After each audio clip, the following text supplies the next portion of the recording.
Votre invité dans la grande interview sur Boursorama, c'est Philippe Martinez. Bonjour. Bonjour. Merci d'être là avec nous, secrétaire général de la CGT. Vous avez bonne mine, hein, pour rentrer de vacances, vous.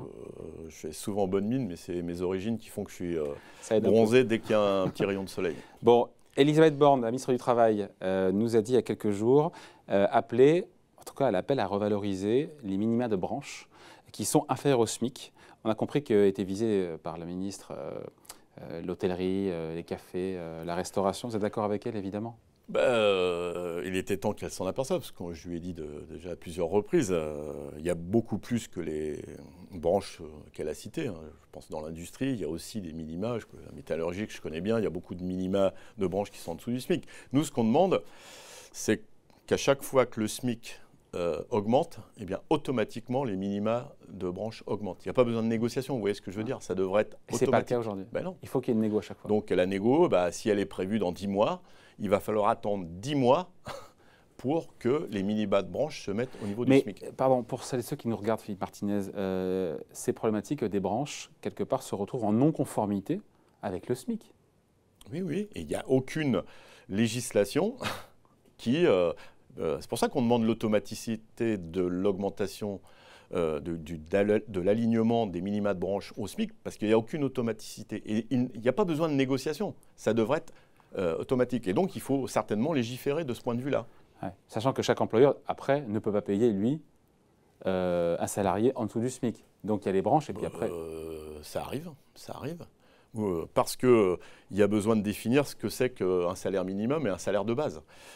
Certains employeurs, et c'est valable au niveau des branches, prennent votre salaire de base, c'est-à-dire votre première ligne de la feuille de paye normalement, c'est-à-dire le salaire équivalent à une durée hebdomadaire ou mensuelle.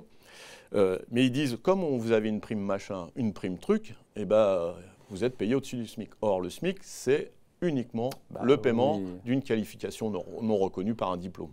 Et donc, comment on met un terme à tout ça? Il faut légiférer. Et il faut dire... Dès que le SMIC augmente, il faut que tous les minima de branche automatiquement s'alignent. Et que personne puisse payer, encore une fois, un salarié en dessous du SMIC sur le salaire de base. Évidemment. Mais comment on fait là, encore une fois? Vous l'avez dit à la ministre?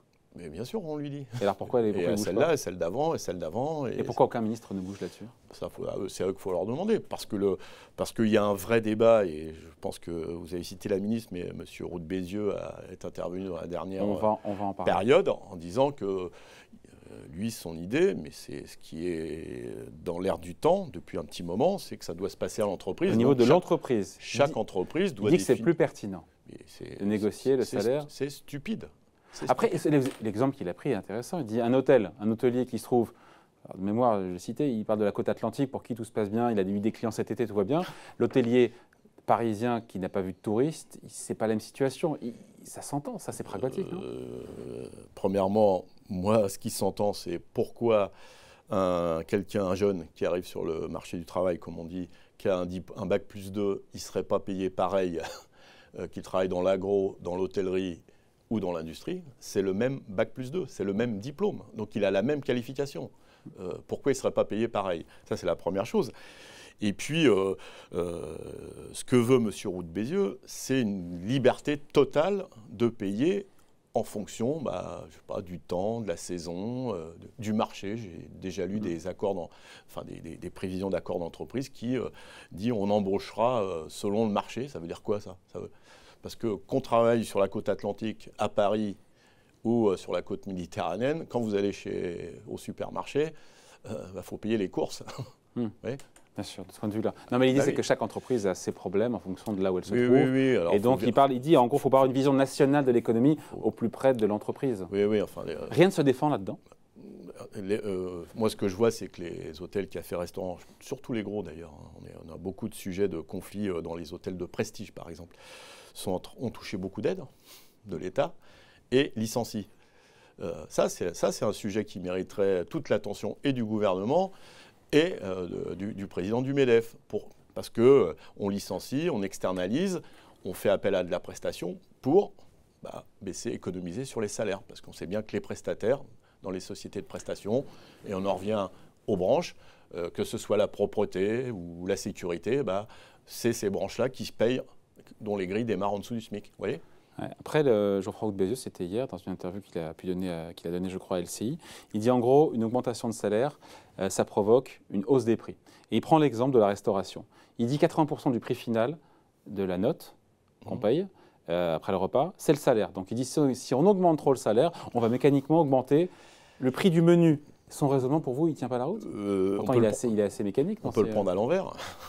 Plus on est payé, plus on consomme. Plus on mange. Plus on consomme. On achète des courses, on va au cinéma, et plus c'est bon pour l'économie. Donc il y a deux visions opposées.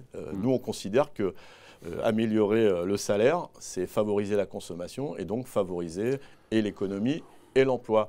Et puis, d'autant qu'il est prouvé que sur les bas salaires, la propension qu'on appelle marginale à consommer est plus importante quand on gagne moins que quand on gagne plus ou on thésaurise. Non, mais c'est bien de le rappeler parce que là, il n'y a pas de débat là-dessus. Hein. Évidemment, et vous savez bien qu'on fait des moyennes sur l'épargne des Français, mais enfin, ceux qui ont épargné le plus, c'est ceux qui en avaient le plus. Oui. Parce que quand on a un peu de sous, on le dépense pour manger, pour s'habiller, etc. Bon, et quand il dit, Geoffroy Roux de Bézieux, que le recrutement aujourd'hui, c'est le sujet numéro 1 des patrons actuellement, vous répondez quoi? Vous allez me répondre que si jamais ils payaient mieux, les patrons, ils trouveraient des compétences, et les compétences dont ils ont besoin? Ça, c'est la tarte à la crème. Premièrement, il faut regarder de près ces chiffres d'emplois non pourvus. Hein. Il y a beaucoup de chiffres qui circulent. Hein. Oui. Enfin, c'est entre 300 000 250 000 et 300 000. Ouais. Bon. Même si tout cela était pourvu, il resterait 92% de chômeurs au chômage. Oui. Donc, mais c'est comme problématique qu'on ait 300 000 emplois non pourvus. Attendez.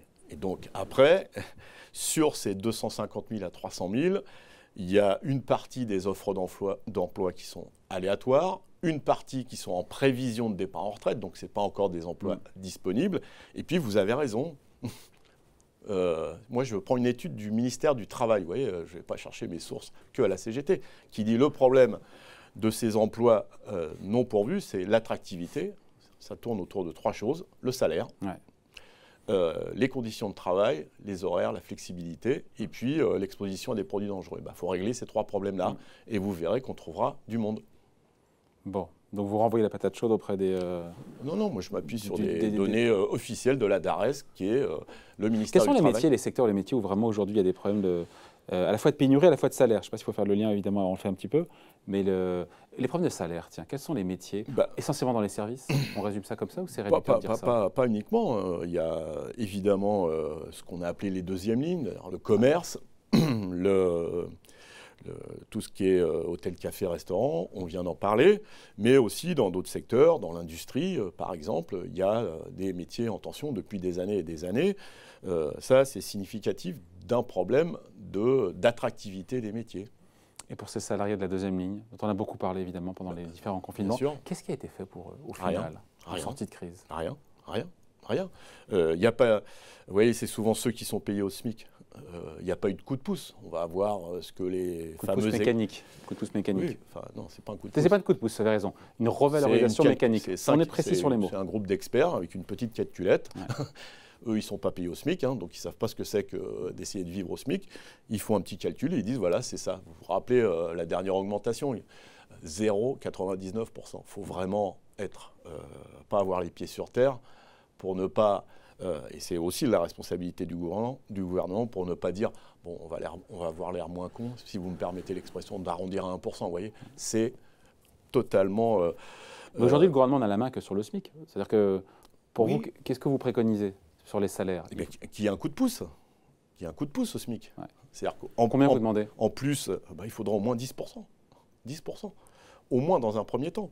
Parce que tous ces salariés de la deuxième ligne, ils vont rester au SMIC. Ils vont rester au SMIC. Et donc, ça repose la question de l'attractivité des métiers. Et en même temps, il faut des discussions dans les branches à partir de ce que je vous disais. C'est-à-dire que, évidemment, quand on augmente le plancher, quand on rehausse le plancher, il faut rehausser le toit aussi. Sinon, on arrive à ce qu'on appelle une espèce de smicardisation de la société. Exactement. Comment on explique ça simplement? C'est-à-dire qu'en fait, les patrons n'osent plus augmenter.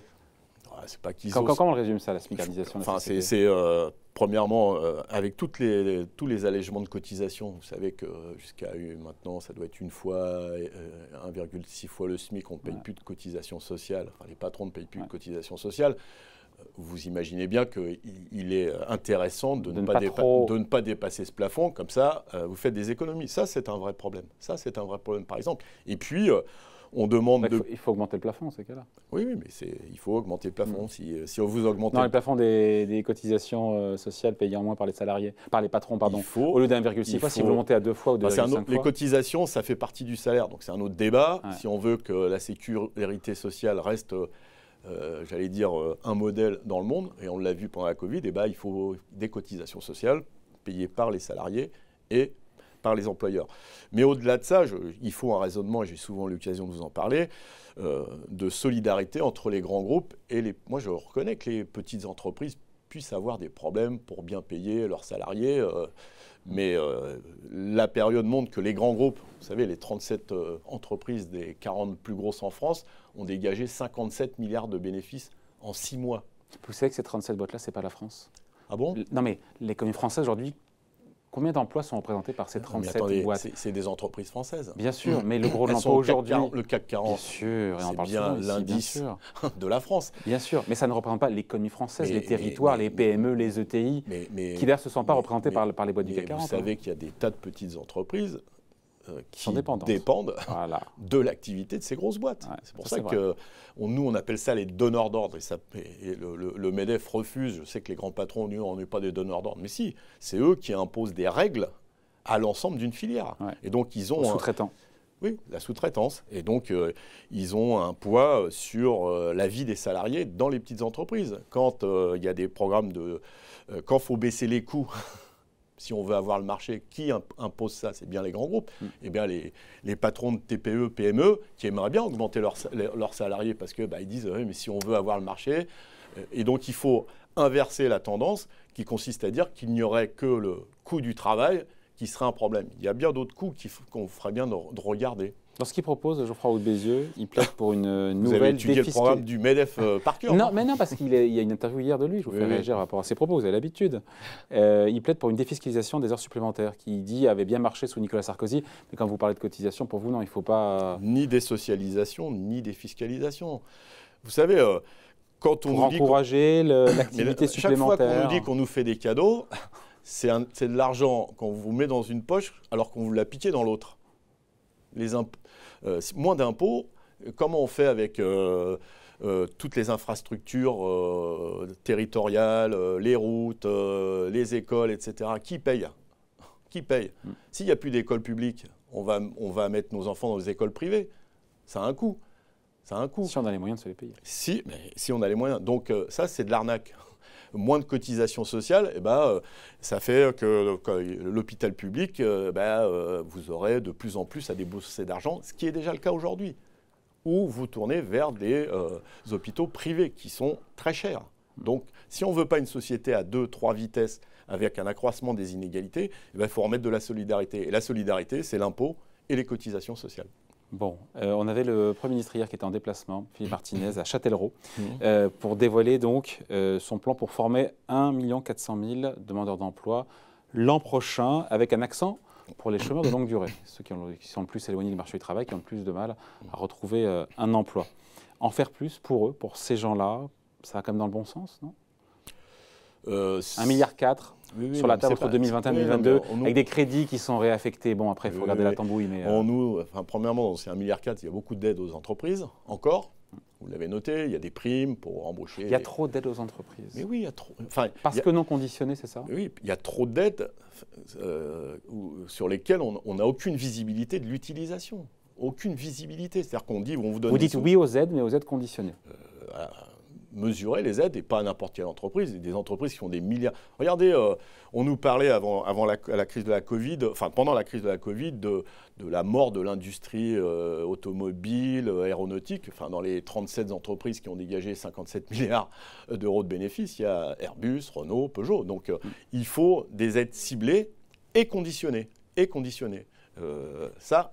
Et ce que propose le Premier ministre pour son plan de recrutement, ça fait partie de ce que veut faire le gouvernement avec la réforme de l'assurance chômage, c'est-à-dire culpabiliser ceux qui n'ont pas d'emploi en disant c'est de votre faute si vous ne trouvez pas de boulot. Je vous rappelle, je vous l'ai déjà dit, mais j'aime bien le redire, 3 millions de chômeurs inscrits à Pôle emploi touchent zéro. Vous croyez que c'est satisfaisant d'être dans cette situation? S'ils pouvaient avoir du boulot, ils y courraient. Donc il faut arrêter avec ces mensonges. Et puis il y a la question de la formation. La formation, il y a eu une réforme de la formation professionnelle où avant on pouvait choisir sa formation, quel que soit, c'était en heures que ça se mesurait. Maintenant c'est en argent. Le coût moyen d'une formation qualifiante est élevé. C'est normal. Si les chômeurs de longue durée doivent mettre de leur poche pour avoir une formation qualifiante, ils ne vont pas beaucoup y aller. Donc, voilà, ça manque de solidarité. On fait beaucoup de communication. Je note que les milliards continuent à couler à flot. Peut-être qu'il y a une élection présidentielle dans quelques temps. Et ça vous pose un problème que les milliards coulent à flot? Vous êtes contre la rigueur, l'austérité budgétaire. Maintenant que les milliards coulent à flot, vous n'êtes pas content? Non, parce que je viens de vous expliquer que ces aides, elles ne vont pas au bon endroit. Elles ne vont pas au bon endroit. Elles ne sont pas conditionnées et elles ne sont pas, il n'y a pas de mesure. Là, il y a une espèce de conditionnalité. Une prime de 8 000 € pour les entreprises qui recruteront en contrat de professionnalisation des personnes privées d'emploi depuis plus d'1 an. 8 000 € de prime. C'est conditionné, c'est pour aider. Là, vous êtes pour? Mais quel suivi on a? Non, vous êtes pour ou pas? À condition qu'il y ait un suivi, parce que c'est comme sur l'apprentissage. J'étais dans une entreprise qui a fait la une de l'actualité la semaine dernière, Naval Group. Ouais.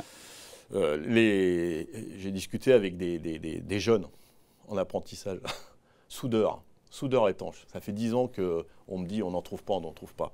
Eh bien, ils finissent leur apprentissage et on leur dit au revoir, allez chercher du boulot ailleurs. Vous trouvez ça normal? C'est-à-dire que quand on donne des aides pour l'apprentissage, pour les chômeurs de longue durée, il faut qu'il y ait l'obligation d'embaucher derrière. Il faut qu'à la fin, il y ait un CDI. Oui, c'est simple, c'est simple. Même si la personne n'a pas donné satisfaction? C'est autre chose. Mais vous savez, en général, il y a des alertes durant cette période, soit d'apprentissage. De 2 ans souvent d'ailleurs. Voilà, bon, on s'en rend compte. Quand quelqu'un ne travaille pas bien, on n'attend pas à la fin, ou à moins qu'on veuille toucher les aides, puis après pour dire dégage. Take the money and run, comme disait Woody Allen. Vous êtes cinéphile, hein? Moins que vous. Qui sait. Juste un petit mot, Philippe Martinez, de la réforme de l'assurance chômage, notamment ce durcissement de la règle de calcul des allocations des demandeurs d'emploi. Ça va s'appliquer au 1er octobre ou pas? Parce que le président l'a souhaité, il l'a répété. Il était question que vous, quand je dis vous, c'est les syndicats, l'attaquiez devant le Conseil d'État. Ça en est où, là? On est en train de... Parce que le 1er octobre, c'est après-demain, là. Hein. Oui, mais on est en train de faire l'appel qui va tomber. Tous les syndicats vont le faire, d'ailleurs, ce qui devrait faire réfléchir un peu dans le cadre de la démocratie sociale quand tout le monde est contre. Non, mais il reste peu de temps, là, je veux dire. Oui, mais il n'est jamais trop tard pour bien sûr. faire. Donc vous êtes dessus. Les syndicats sont dessus, vont déposer un recours auprès du Conseil d'État. Et je vous rappelle qu'il y a un autre recours qui prend plus de temps, qui est sur le fond. Voilà, merci beaucoup d'avoir été avec nous. Philippe Martinez, vous. secrétaire général de la CGT, invité de la grande interview sur Boursorama. Merci.